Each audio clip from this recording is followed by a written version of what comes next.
Ya, intratekal opioid pada wanita hamil. Jadi intratekal opioid itu bisa juga disebut spinal opioid, yakni memasukkan obat opioid ataupun dikombinasikan dengan obat lokal anestesia ke dalam ruang spinal dengan tanda keluarnya cairan spinal.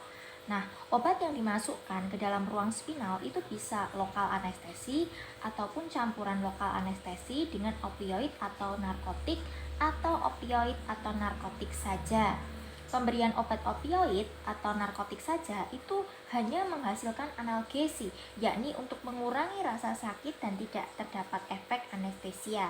Dosis opioid atau narkotik pada spinal itu lebih kecil apabila dibandingkan pemberian secara intravena, dan bila memakai dosis besar, maka side effect-nya itu tentu akan lebih banyak.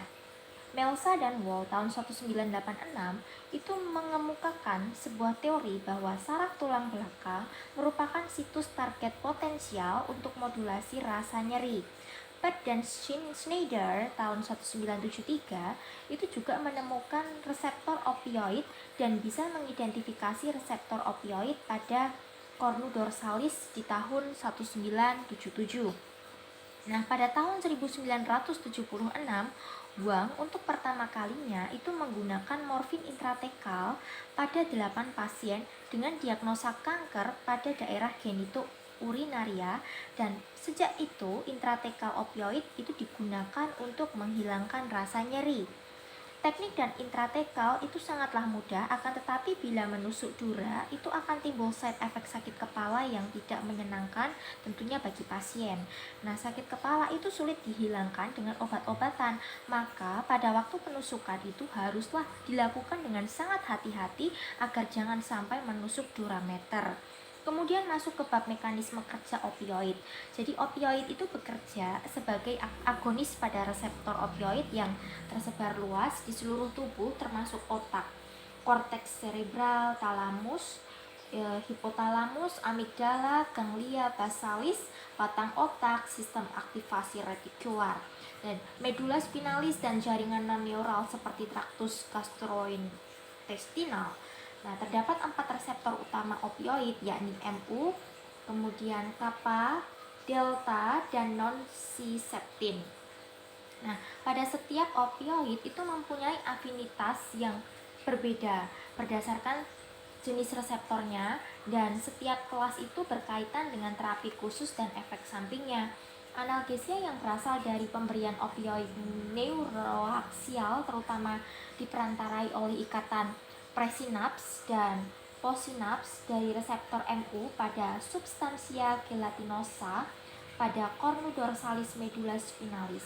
Aktivasi reseptor presinaps pada neuron aferen itu membawa informasi nociceptif, menghasilkan penurunan konduktan melalui saluran kalsium atau Ca+, dan menghambat influx Ca+, yang akan menurunkan pelepasan neurotransmitter. Terjadi penurunan sinyal antara neuron aferen primer dan sekunder di cornu dorsalis. Ikatan reseptor opioid pada neuron aferen sekunder itu menyebabkan terjadinya hiperpolarisasi dan penurunan aksi potensial. Opioid intratekal atau intratekal narkotik itu bekerja sebagai ligan pada reseptor opioid melalui 3 cara yang berbeda untuk menghasilkan analgesia. Yang pertama, langsung ke cornu dorsalis medula spinalis. Kemudian yang kedua, itu supraspinal melalui aliran cairan cerebrospinal, terjadi modulasi penghambatan nyeri secara descending. Dan yang ketiga, opioid dalam jumlah kecil berdifusi ke ruang epidural dan diabsorpsi secara sistemik sehingga bekerja secara sentral atau efek minor. Opioid intratekal itu mengalami metabolisme bersama CSF, onset serta durasi analgesi dan penyebaran ke cepalat itu tergantung dari kelarutannya di dalam lemak. Semakin larut dalam lemak atau lipofilik seperti fentanyl, subfentanyl, difusi ke medula spinalis dan ikatan pada reseptornya di cornu dorsalis semakin cepat. Nah, hal ini bisa menyebabkan onset analgesia yang lebih cepat dengan penyebaran ke cepalat itu lebih minimal, sehingga resiko terjadinya depresi nafas itu berkurang. Akan tetapi durasi analgesianya relatif singkat. Morfin kurang larut dalam lemak atau lipofilik sehingga lebih lambat terikat pada reseptor di cornu dorsalis.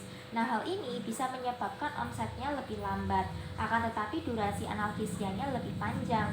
Penyebaran ke cepalat itu lebih meningkat sehingga resiko depresi nafas itu akan lebih besar.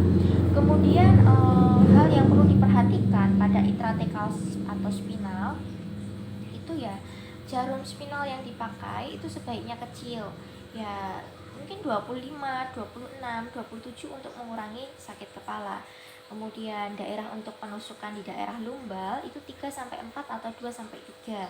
Sangat mudah dibandingkan dengan epidural. Kemudian efek dari intratekal lebih cepat apabila dibandingkan dengan epidural. Kemudian dosis yang kecil pada intratekal, side effect pun akan kecil. Kemudian yang selanjutnya, pemberian opioid intratekal pada ibu hamil itu akan mengurangi resiko seksio cesarea, forceps apabila dibandingkan pemberian secara epidural. Kemudian yang terakhir adalah intratekal opioids itu sering meningkatkan terjadinya bradikardia pada fetal yang terjadinya secara perlahan, akan tetapi bisa juga terjadi secara spontan. Kemudian untuk masuk ke bab teknik ya, jadi sebelum melakukan suatu tindakan intratekal itu haruslah dilaksanakan 4P, yakni preparation, position, projection, and puncture. Nah, kemudian untuk persiapan ya, yang pertama itu harus dilakukan adalah persiapan alat-alat dan obat yang tentunya akan digunakan, dan selanjutnya menjelaskan kepada ibu teknik yang akan dikerjakan sebagai informed consent dan side effect yang akan terjadi. Nah, bila ibu itu menolak tindakan, ya tentu tidak akan dilakukan. Kemudian selanjutnya adalah memilih obat yang akan digunakan. Kemudian memilih jarum yang akan dipakai sesuai dengan kebiasaan dan keterampilan pribadi. Nah, sebaiknya memilih jarum dengan nomor yang kecil untuk mengurangi efek samping. Kemudian yang selanjutnya adalah mempersiapkan spinal kit. Kemudian untuk kontraindikasi absolut ya, itu pasien menolak. Kemudian apabila ditemukan gejala sepsis, kemudian pada keadaan hipovolemia, kemudian adanya kelainan darah atau koagulopati, kemudian gangguan neurologi, kemudian peningkatan tekanan intrakranial, dan yang terakhir adalah deformitas tulang belakang. Kemudian untuk posisi ya, jadi posisi untuk intratekal itu terdapat dua macam, lateral dekubitus dan duduk. Kemudian untuk ibu hamil sebaiknya dilakukan posisi duduk karena lebih nyaman tentunya ya, jadi lebih nyaman untuk ibu hamil itu sendiri. Kemudian untuk proyeksi dan puncture itu bisa dengan teknik Medline approach atau paramedian approach. Nah, bila teknik Medline, maka yang akan dilalui ya adalah kulit, kemudian jaringan subcutaneous lemak, kemudian ligamen supraspinosus, ligamen interspinosus, ligamen flavum, kemudian durameter, subdural, kemudian arachnoid, kemudian subarachnoid ya. Kemudian untuk teknik paramedian itu ya, kalau teknik paramedian itu ya kulit, kemudian jaringan subcutaneous lemak, ligamen flavum, durameter, subdural, kemudian arachnoid, kemudian subarachnoid. Nah, untuk side effect dari cara penusukan jarum spinal itu tergantung dari yang pertama adalah jenis jarum yang digunakan. Kemudian ukuran dari jarum, makin kecil makin kurang efek sampingnya. Kemudian penusukan yang berulang, dan yang terakhir adalah teknik paramedian. Kemudian masuk ke bab intratekal analgesia, seperti spinal analgesia, intratekal narkotik. Nah, teknik ini itu hanya untuk menghilangkan atau mengurangi rasa sakit pasien dalam keadaan sadar, tidak ada sedasi dan tidak bisa digunakan untuk operasi karena tidak ada relaksasi. Nah, pada umumnya dipakai atau digunakan untuk labor pain, post-operative pain, nyeri yang membandel atau akut atau kronis, dan kanker pain. August Bayer, seorang neurologis, itu menggunakan 3 mili kokain 0,5% yang dipakai untuk persalinan.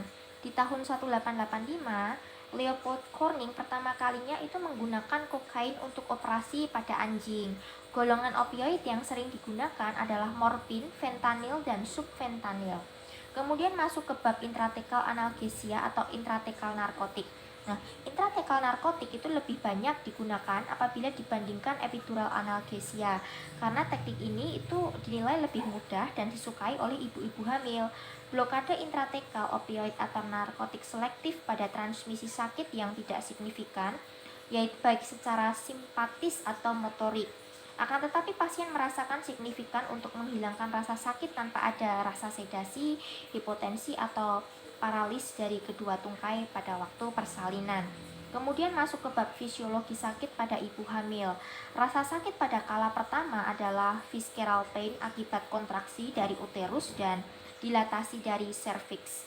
Nah, input dari CNS secara perlahan itu berkonduksi pada unmyelinated C afferent masuk ke dalam medula spinalis pada T10-12 dan L1. Obat opioid atau narkotik pada cairan spinal itu akan menghambat transmisi rasa sakit dengan mengikat opioid reseptor di substansia gelatinosa di bagian dorsal medula spinalis. Ya, sedangkan rasa sakit pada kala 2 berhubungan atau berkaitan dengan peregangan daerah perineal. Rangsang sakit melalui nervus pudental pada segmen S2-3 melalui serabut myelinated A. Intratekal opioid atau narkotik itu tidak menghilangkan secara signifikan somatik, ya, somatic pain, sehingga terkadang dibutuhkan blok pudendal. Reseptor dari opioid itu terletak di satu limbik sistem daerah amigdala dan hipotalamus, kemudian yang kedua batang otak, 3 medula spinalis, yang keempat peripheral tissue kappa delta. Ya, mekanisme kerja opioid itu adalah dengan transmisi rasa sakit yang dihambat di daerah medula spinalis dengan interaksi opioid dengan reseptor opiat. Pemberian anestesi intratekal pada parturien itu haruslah dengan mempertimbangkan berbagai adanya perubahan fisiologis yang terjadi pada kehamilan, antara lain ya perubahan pada sistem gastrointestinal, kardiovaskular, dan muskuloskeletal. Ya, pada kehamilan pengosongan lambung itu lebih lambat. Nah, karenanya pencegahan aspirasi itu harus dilakukan sebelum pelaksanaan anestesi. Selain itu, kadar hormon relaksin yang meningkat pada kehamilan itu menyebabkan longgarnya ligamen-ligamen. Maka dari itu, anestesi neuraksial yang pada umumnya itu diberikan dalam posisi hiperfleksi harus dilakukan dengan sangat hati-hati supaya tidak terjadi trauma muskuloskeletal yang bisa menyebabkan nyeri pinggang pasca persalinan. Pada kehamilan itu juga terjadi peningkatan sensitivitas terhadap obat anestesi lokal, sehingga dosis obat anestesi lokal itu harus dikurangi, yakni sebesar 20% sampai dengan 30%. Ya.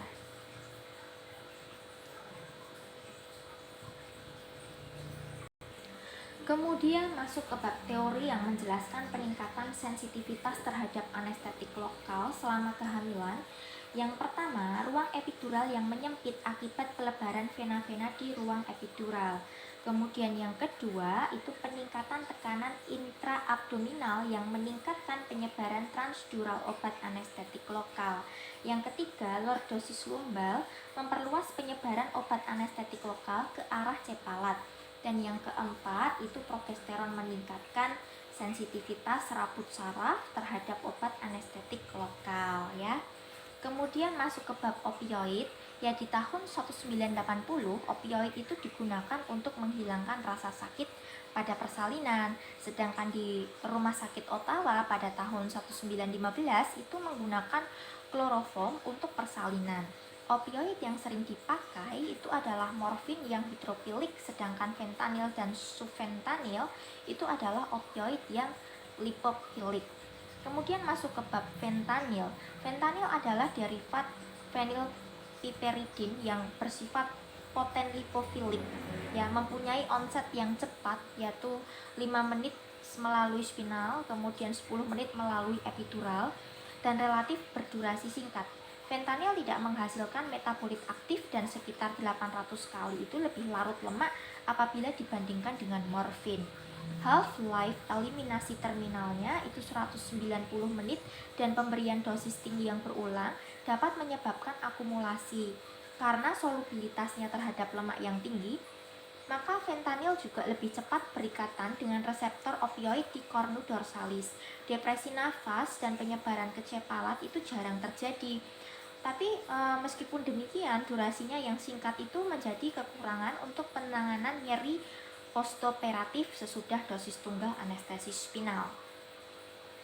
Kemudian masuk ke bab sufentanil. Sufentanil adalah derivat fenilpiperidin yang sangat larut di dalam lemak, mempunyai onset yang lebih cepat yaitu 2-3 menit melalui spinal, 4-6 menit melalui epidural, dan durasi yang lebih singkat apabila dibandingkan fentanyl yaitu 1-3 jam spinal.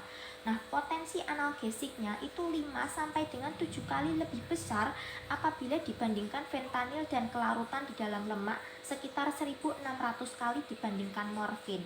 Waktu paruhnya lebih singkat bila dibandingkan fentanyl yaitu 150 menit, sehingga resiko akumulasinya lebih rendah.